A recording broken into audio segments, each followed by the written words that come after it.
유대인의 유월절이 가까운지라 예수께서 예루살렘으로 올라가셨더니 성전 안에서 소와 양과 비둘기 파는 사람들과 돈 바꾸는 사람들이 앉아 있는 것을 보시고 노끈으로 채찍을 만드사 양이나 소를 다 성전에서 내쫓으시고 돈 바꾸는 사람들의 돈을 쏟으시며 상을 엎으시고 비둘기 파는 사람들에게 이르시되 이것을 여기서 가져가라. 내 아버지의 집으로 장사하는 집을 만들지 말라 하시니 제자들이 성경 말씀에 주의 전을 사모하는 열심히 나를 삼키리라 한 것을 기억하더라.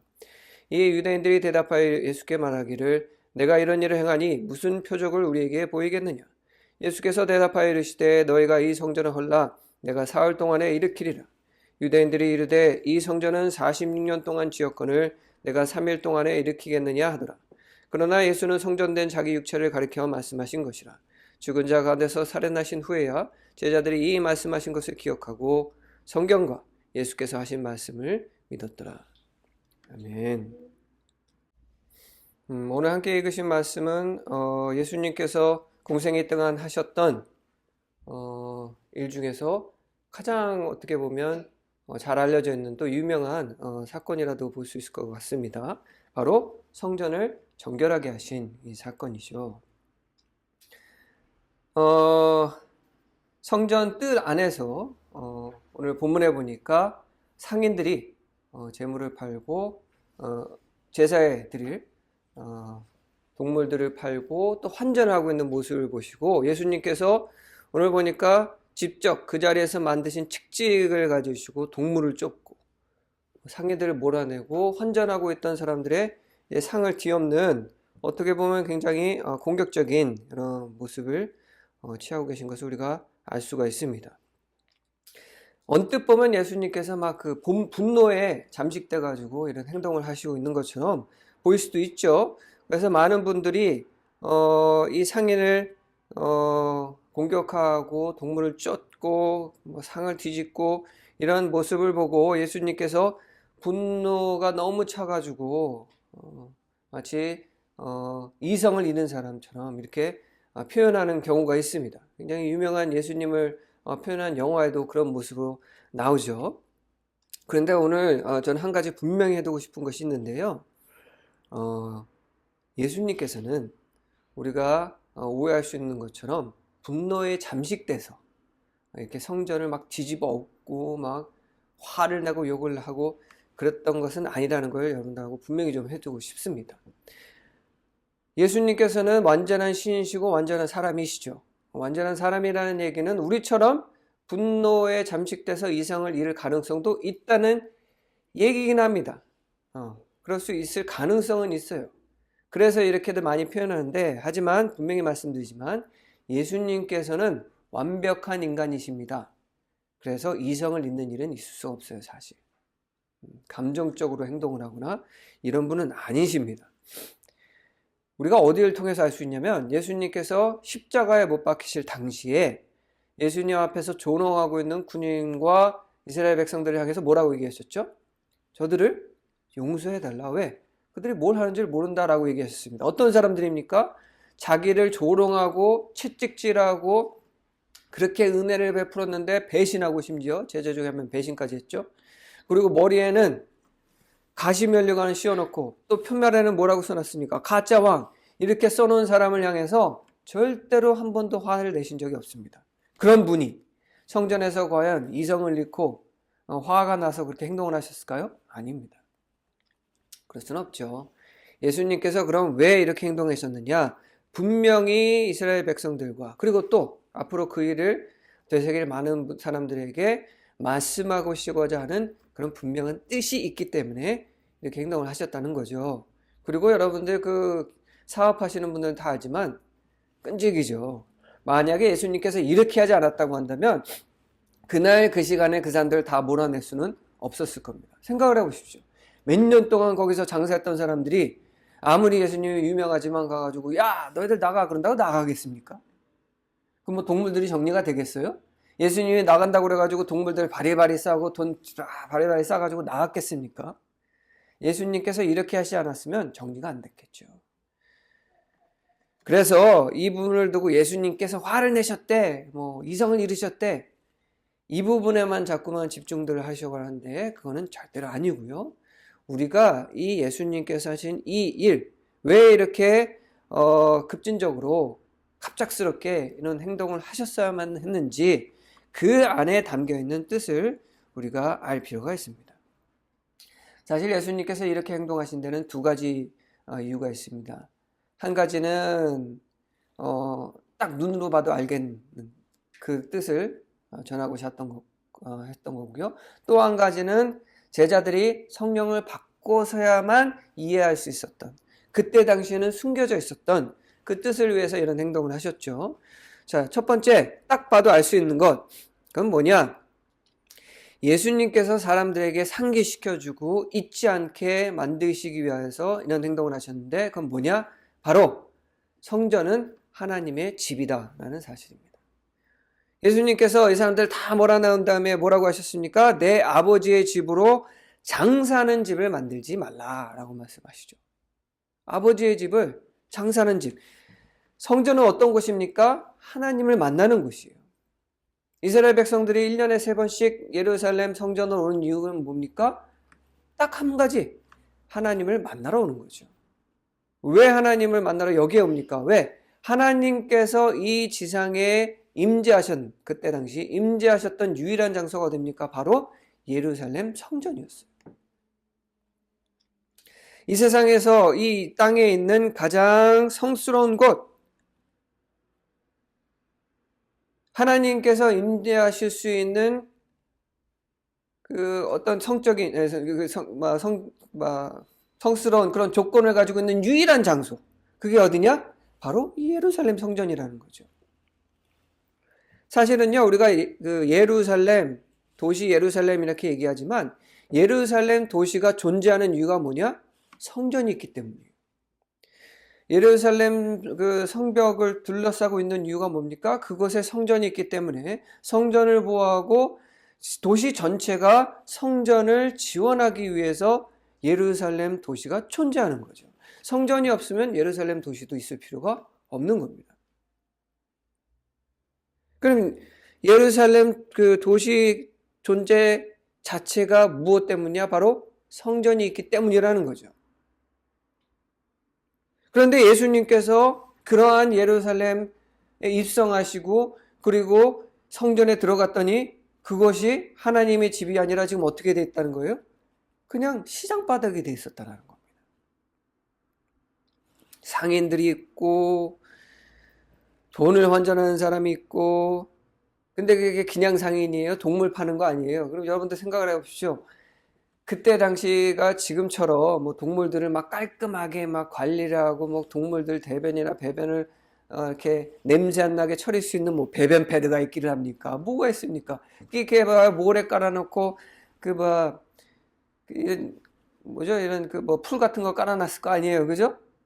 근데 뜰 안에 가축들이 있고 그 가축들이 똥오줌 막 싸고 이런 상황을 한번 생각해 보십시오. 성전 뜰 안이 얼마나 난장판이겠어요, 거기가. 뿐만 아니니까 환전하는 사람도 있어요. 어떻게 사실 성전 뜰 안이라는 것은 성전을 들어가기 바로 전 관문입니다. 굉장히 거룩한 곳이에요. 하나님이 임재하시는 성전 뜰 안, 함부로 들어갈 수 없는 그곳이 어쩌다 이렇게 됐을까요? 어쩌다가 하나님의 성전이 시장바닥이 됐겠습니까? 아마도 어떤 한 상인으로부터 시작됐을 거예요. 오늘 우리가 한번 상상력을 펼쳐보자고요. 물론 이렇게 된 건 아니겠지만 이렇게 됐을 거다 한번 생각을 하면서 저와 함께 이야기를 한번 나눠보겠습니다. 어떤 한 상인이 있었어요. 뭐 하는 사람이었냐? 그 성전 주변에서 동물을 팔던, 가축을 팔던 사람이었던 거예요. 근데 가축을 팔다 보니까 장사가 잘 안 돼요. 왜? 그도 그럴 것이 예루살렘 안에 있는 가축들은 대부분 뭘 위한 가축들이겠어요? 제물로 드리는 가축일 거 아닙니까? 근데 그때 당시 많은 사람들이 가축을 집에서부터 성전까지 데리고 왔어요. 왜? 제물로 드리는 가축들은 흠이 없는 첫째, 처음 태어난 가축이어야 돼요. 그러니까 어렵게 고르고 골라서 데려온 가축이기 때문에 함부로 출처분명한 가축을 데려갈 수 없잖아요. 그래서 다 가지고 온단 말입니다. 그러면 성전 안에서, 그 예루살렘 그 성 안에서 가축을 파는 게 뭐 장사가 잘 되겠냐. 그래서 하다 보니까, 아, 이거 안 되겠다. 뭔가 내가 돌파구를 찾아야지라고 생각을 했을 겁니다. 그래서 이제 가만히 길을 가다 보니까, 길을 이렇게 자기 가게 밖을 쳐다보고 있는데, 한 가죽이 지나가는 거예요. 근데 이 가죽이 좀 큰 가죽이었나 봐요. 소하고 양하고, 그리고 소하고 양한테 먹일 그런 사료들을 품고 있는 그 낙타들이랑 대가족이 지나가는 걸 본 거예요. 그러면서 문득 생각이 들었습니다. 야, 저 가축들을 다 끌고 그 지방에서 예루살렘까지 오려면 얼마나 힘들었을까? 그러지 않을까요? 왜? 하나님께 드릴 그 제사가 제물이 될 가축이니까 이동하는 동안에도 얼마나 애지중지 잘 키웠겠어요. 왜냐하면 오다가 흠이 나거나 오다가 못 먹어가지고 살이라도 빠지면 그 제물로 드릴 수 없잖아요. 그러니 얼마나 노심초사하면서 열심히 다치면서 가꾸면서 데려왔겠어요. 아마도 5일 걸릴 그 거리를 막 열흘 넘게 오지 않았겠습니까? 오다가 좀 먹이고 물도 먹이고. 가만히 생각해 보니까 너무 힘들었을 것 같은 거예요. 그래서 이 상인이 이렇게 했겠죠. 야, 이건 기회다. 그래서 상인이 그 가족 그 가장한테 가서 이렇게 얘기를 합니다. 아, 저기요. 동물들 이렇게 여기까지 끌고 오려면 참 힘들지 않습니까? 저한테 좋은 방법이 있는데 저희 가축들은 흠없는 가축들만 제가 온전히 그냥 선별해가지고 제가 팔거든요. 저한테서 집에서부터 끌고 오는 것이 아니라 저한테서 재물을 사서 번제로 드리면 오는데 편안하게 가족들끼리 여행하고 또 오는 그 시간도 단축되고 이 가축 들고 데려오는 게 얼마나 힘도 많이 들고 시간도 오래 걸리고 얼마나 좋습니까? 라고 이 사람을 설득한 거예요. 그런데 안타깝게도 이 가정이 넘어간 거죠. 그래서 생각하기를 좋습니다. 제가 다음번에 올 때는 내가 당신에게 재물을 사겠소. 가 된 거예요. 자, 한 사람이 시작하면 어떻게 되죠? 여러 사람이 다 따라가겠죠. 그러니까 이 사람이 그냥 사업이 막 번창을 한 거예요. 너도 나도 와가지고 그 사람에게 재물을 사간 겁니다. 막 늘어나다 보니까 불어나다 보니까 이 사업이라는 게요. 갑작스럽게 불어나면 어떻게 해야 되죠? 자기가 감당할 수 없기 때문에 사이즈를 키울 수밖에 없어요. 투자를 더 받아야 되고. 그러다 보니까 다른 장인들을 막 끌어들인 겁니다. 그래서 큰 기업이 되어버렸어요. 그러다 보니까 이제 들은 생각이 야, 여기서 더 내가 발전해야 되는데 가만히 생각해 보니 야, 성전 안으로 들어가 버리면 사람들이 우리들 찾아다닐 필요도 없이 그 자리에서 바로 사가지고 바로 번제드리고 그리고 헌금도 이 예루살렘에서 통용되는 돈으로 거기서 환전해버리면 나랑 같이 함께하는 사업 파트너한테서 이 환전하면 내가 더 많은 돈을 벌지 않을까? 라고 생각한 거예요. 그래서 어떻게 하냐? 성전에 제사장을 찾아갑니다. 그리고 이런 제안을 해요. 내가 제사장들께 15%를 떼드릴게요. 넘어가니까 안 넘어가니까 넘어가 버렸어요. 제사장들이. 그냥 들어오겠다는 것도 아니고 저기들한테 15%를 떼준다는데 얼마나 좋아요. 가만히 보니까 엄청 잘 되고 있거든요. 당신들이구만. 어디서 이렇게 동물들을 사원했더니 당신들이었어. 15% 준다고? 이 다음에 내가 부자 좀 돼보자 하고 받아들인 거죠. 그래서 성전이 어떻게 된 거예요? 성전 뜰 안에 시장바닥이 돼버린 겁니다. 자, 처음 시작은 제사를 드리는 사람들에게 편의를 제공해 주려는 그런 마음도 있었을 거예요. 자, 그런데 여기서 문제가 생깁니다. 이게 사람들이 재물을 이렇게 사다 보니까 어떤 생각이 갑자기 들기 시작하냐? 지금까지 제사를 드리려면 집에서부터 그런 가축을 조심스럽게 기도하면서 고르고 또 가족들과 오는 동안에 긴 시간 동안에 가축도 돌보면서 그간 지금까지 있었던 나의 아버지와 할아버지를 통해서 예루살렘에 도착하는 그 순례에 대한 이야기를 하고 이랬던 시간, 어렵게 가축을 보호하고 맹수로부터 지켰던 이런 이야기, 이렇게 가족들과 함께 했던 그 긴 여정이 뭐가 돼버리는 거냐? 필요 없는 일이 돼버리기 시작한 거예요. 지금까지는 생각한 적 없는데 시간 낭비로 느껴지기 시작한 겁니다. 그리고 또 어떤 문제가 더 생기냐? 이건 더 심각한 문제인데 이제는 와서 그냥 바로 제물 사서 그냥 헌금하고 가버리면 되니까 시간이 남아들기 시작한 거예요. 그냥 바로 그냥 혹 해버리면 끝나거든요. 가축 데려와서 여관 구하고 가축이 있을 자리 구하고 또 제사 지내기 전까지 가축 먹이고 관리하고 이런 시간이 없다 보니까 도착하자마자 제물 사서 딱 드리고 헌금 딱 교환해가지고 딱 해버리면 끝. 원래는 며칠씩 있으면서 번제를 드려야 되는데 하루 반나절도 안 걸려서 똑딱 하고 제사가 끝나버리는 거예요. 그러면서 무슨 생각이 들기 시작하냐? 다른 일 해야지. 그래서 뭐로 변질이 되냐? 지금까지는 예루살렘에 오는 이유가 하나님 앞에 제사를 드리기 위해서였습니다. 그런데 이후부터는 뭐가 되냐? 예루살렘에서 제사 드리고 뭔가를 하고 즐기기 위한 시간으로 바뀌어버리는 거예요. 그러면서 우선순위가 뒤집혀집니다. 온 김에 제사 드리자. 전에는 예루살렘이 존재했던 이유가 성전의 한 부분으로 있었는데 이후부터는 뭐가 되어버렸냐? 성전이 즐거운 일들을 할 수 있는 1년에 3번씩 와서 사람들이 즐길 수 있는 예루살렘 도시의 한 부분이 되어버린 거예요. 그래서 예수님께서 예루살렘에 입성하시고 성전에 왔을 때는 성전은 이미 시장바닥이 되어버린 거죠. 그리고 예수님은 보셨습니다. 그곳에는 더 이상 하나님이 안 계시다는 것을. 왜? 하나님이 계실 이유가 없어요. 왜? 더 이상 하나님이 집이 아니거든요. 하나님은 절대로 자신을 우상과 같이 대하고 이순이로서 대하는 것을 절대로 용납하시지 않습니다. 하나님이 아쉬운 게 뭐가 있어요? 그렇지 않습니까? 하나님만을 보기 위해서 성전에 온 것도 아닌 그저 남는 시간에 제사나 드리고 간편하게 제사나 드리고 가려는 이스라엘 백성들을 맞이하기 위해서 그것에 임재하실 이유가 없으신 거예요.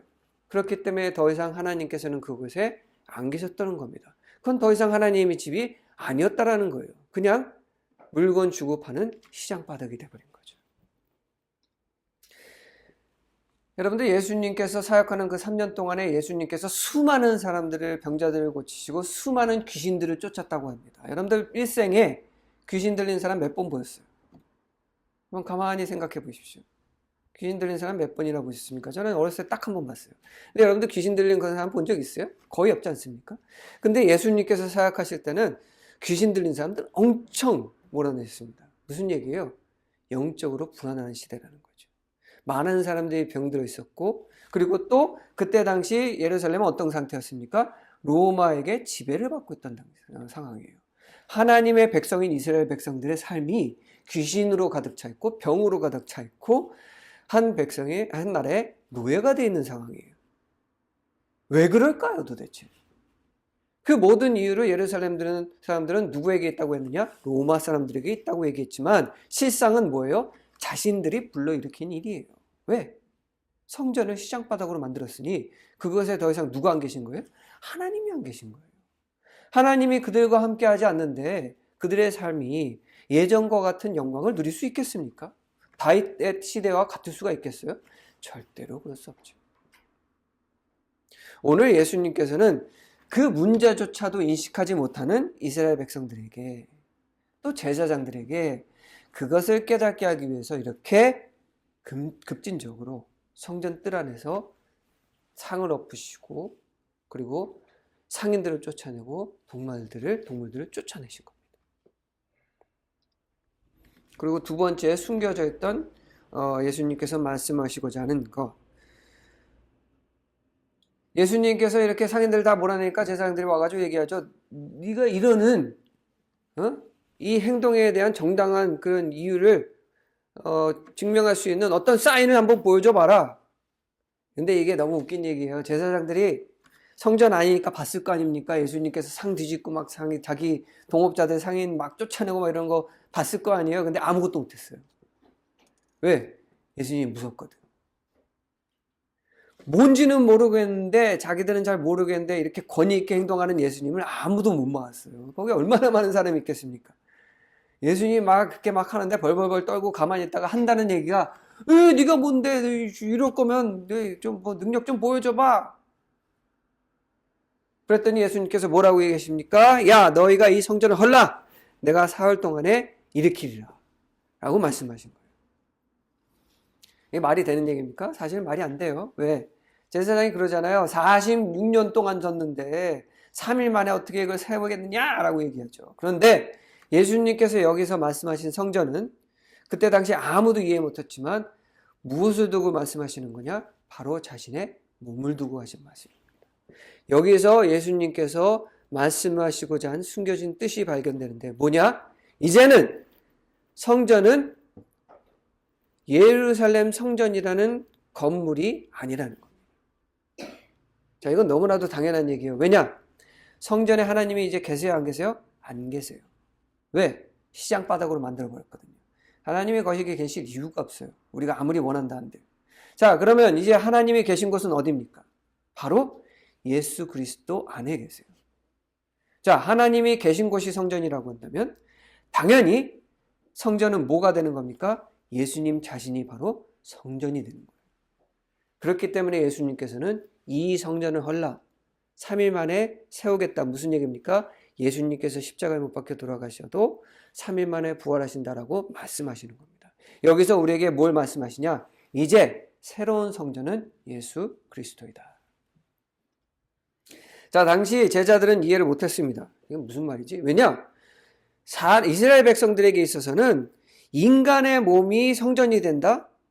이건 상상도 못할 일이에요. 그러니까 이것뿐만이 아니라 성전이 아닌 다른 곳이 하나님의 집이 된다? 이거는 이해할 수 없는 개념입니다. 그런데 오늘 본문에 따르면 제자들이 이걸 이해하게 되는데 언제 이해하게 되냐? 예수님께서 부활하신 후에 성령이 임재하신 후에 그들은 이해하게 됩니다. 왜? 직접 체험하고 나에게 무슨 말인지 알 수가 있어요. 예전에는 성전에 가야 하나님을 만날 수가 있었습니다. 하나님이 함께 하심을 우리가 느낄 수 있어요, 영적으로. 그런데 성령이 임하시면 직접적으로 내 몸이 느끼게 되는 거예요. 나와 하나님이 계신다는 거. 그러면 하나님이 계신 곳이 성전이기 때문에 우리가 성령을 우리 안에 받는 순간 우리는 뭐가 되는 겁니까? 우리 몸 자체가 성전이 되는 거죠. 예수님께서는 성령의 임재를 이 순간 말씀하고 계시는 겁니다. 이렇게 우리의 몸은 성전이 되는 거죠. 그래서 고린도전서 3장 16절에 사도 바울은 이렇게 얘기하십니다. 너희는 너희가 하나님의 성전인 것과 하나님의 성령이 너희 안에 계시는 것을 알지 못하느냐. 새로운 시대가 열린 거예요. 예전에는 하나님이 계시는 곳은 한 장소에 국한이 되어 있지만 예수님이 오신 이후로부터는 우리 모두가 하나님의 성전이 되는 겁니다. 우리 한 사람 한 사람의 하나님의 성전이 되는 거예요. 우리가 뭘 할 때? 성령을 받게 될 때. 이게 얼마나 놀라운 얘기냐? 가만히 생각해 보십시오. 하나님께서 한 장소에 국한되지 않는다는 얘기는 무슨 얘기냐? 하나님께서 어디에나 계실 수 있다는 얘기입니다. 어디? 우리가 가는 곳마다. 성령의 임재를 경험한 우리가 가는 그곳이 하나님이 계신 집이 되는 거예요. 이게 얼마나 놀라운 일입니까? 이제 더 이상 하나님의 사랑과 은혜와 축복을 제한할 수 있는 것은 없어요. 왜? 우리가 가면 되거든요.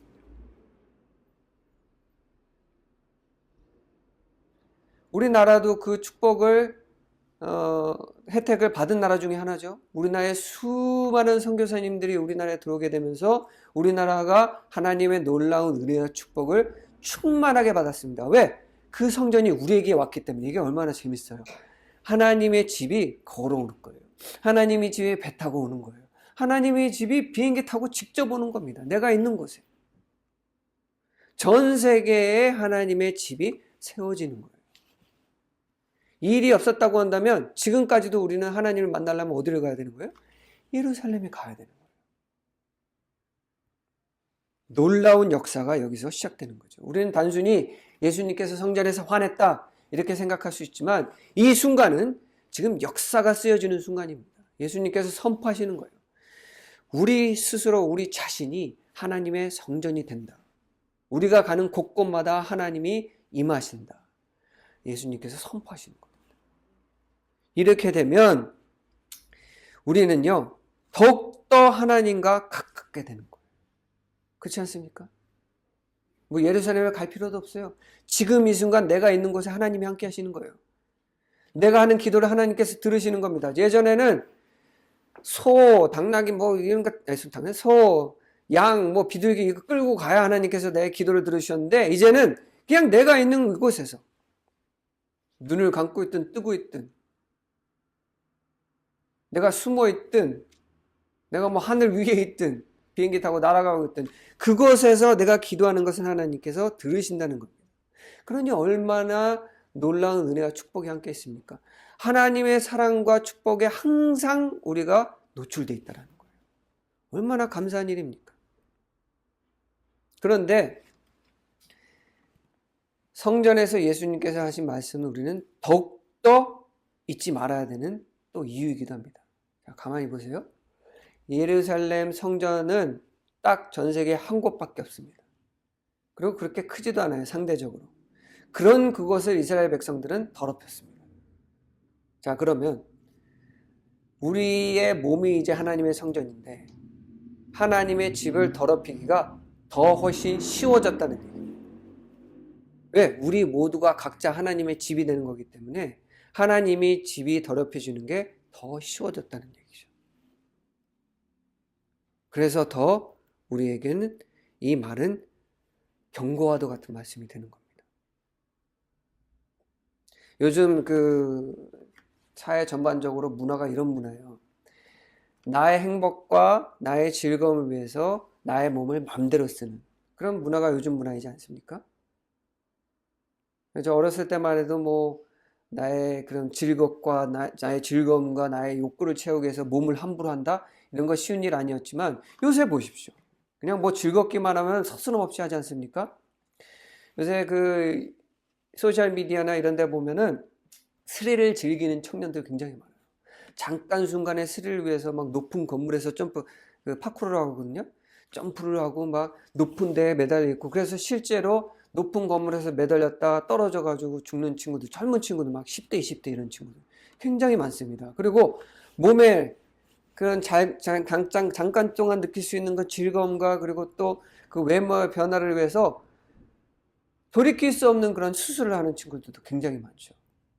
제가 지금까지 지금 그 자기의 만족을 위해서 성형수술하는 본 사람 중에서 가장 엽기적인 게 자기 얼굴을 악마처럼 되고 싶다고 악마처럼 그 성형수술하는 친구가 있어요. 눈에다가 독특한 렌즈, 그냥 뺄 수 있는 것도 아니고 그 눈 아래에다가 색소를 집어넣어가지고 눈을 빨갛게 만들고 이빨도 다 뽑아가지고 뾰족하게 만들고 자기 뿔 갖고 싶다고도 여기다 보형물을 집어넣어가지고 뿔 만든 한번 검색해보세요. 진짜로 있어요. 그런 친구가 있어요. 앞으로 자기 그 목표는 뭐냐? 자기 그 피부색을 빨갛게 만드는 거라고. 앞으로도 더 수술할 거다. 이런 친구가 있어요. 도대체 이 일을 왜 하냐? 그랬더니 내가 좋아서. 내 몸이잖아요. 자, 우리의 몸은요. 예수님의 그런 선포에 따르면 하나님께서 임재하실 수 있는 성전입니다. 함부로 할 수 있는 것이 아니에요. 예수님께서 우리에게 말씀하십니다. 내 아버지의 집으로 장사하는 집을 만들지 말라. 무슨 얘기입니까? 내 아버지의 하나님의 집인 너의 몸을 너희 만족과 욕구를 채우기 위한 시장바닥으로 만들지 말라라고 지금 우리에게 경고하시는 거예요. 잠깐 동안의 만족을 위해서 이런 일을 할 때 우리에게 남는 건 뭐냐? 우리 잘 알겠지만 공허함 뿐입니다. 잠깐 동안 만족을 위해서 이런 거 쫓을 때 우리는 결국은 공허함만 느끼게 되고 부서진 마음과 부서진 영혼만 남게 돼 있어요. 여러분들 마약하시는 사람들 있거든요. 마약하는 사람들. 근데 해보셨어요, 마약? 큰일 나죠. 이 마약이라는 게 느낄 수 있는 즐거움은 한순간입니다. 굉장히 짧아요. 그런데 그 짧은 즐거움을 위해서 했던 그 마약의 여파는, 후유증은 영원합니다. 영원해요. 돌이킬 수가 없어요. 잠깐 동안의 즐거움, 그 잠깐 즐기면 괜찮겠지. 라고 생각하지만 한 번 빠지면요 절대로 벗어날 수 없습니다. 근데 너무나도 많은 요즘 젊은 친구들이 마약을 하죠. 우리나라에도 지금 마약 사범들이 굉장히 늘어나고 있지 않습니까? 우리의 몸은 함부로 할 수 있는 것이 아니라는 거예요. 내 거라고요? 아닙니다. 착각하지 마세요. 우리의 몸은 우리 게 아닙니다. 하나님께서 우리에게 주신 소중한 하나님의 성전이에요. 우리 안에 하나님께서 임하실 수 있는 아주 거룩한 것이 우리의 몸입니다. 우리가 이것을 절대로 잊으면 안 된다는 거예요. 우리의 몸은 하나님께서 임재하신 성전이시요 하나님이 성령으로 함께 하실 때에 우리는 우리의 몸을 성전으로 우리가 삼을 때 우리는 진정한 삶의 뜻과 삶의 의지와 그리고 삶의 만족을 누리게 되는 것이 그것이 바로 올바른 우리 몸의 사용법이라는 거예요. 그렇기 때문에 우리 하나님의 성전이 되신 하나님의 집이 되신 우리의 몸을 우리는 항상 어떻게 해야 될까요? 정결하게 깨끗하게 순수하게 유지할 수 있어야 됩니다.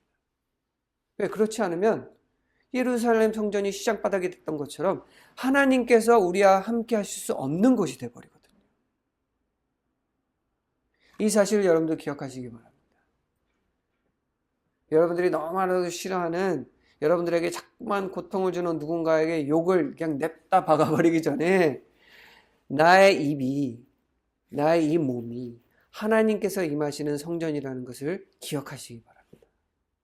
나의 한순간의 순간을 위해서 나의 몸에다가 어떤 일을 하시기 전에 내가 그 일을 함으로 인하여 나의 하나님의 성전인 대신 내 몸을 더럽히는 것은 아닌가 한 번쯤 생각해 보시기 바랍니다.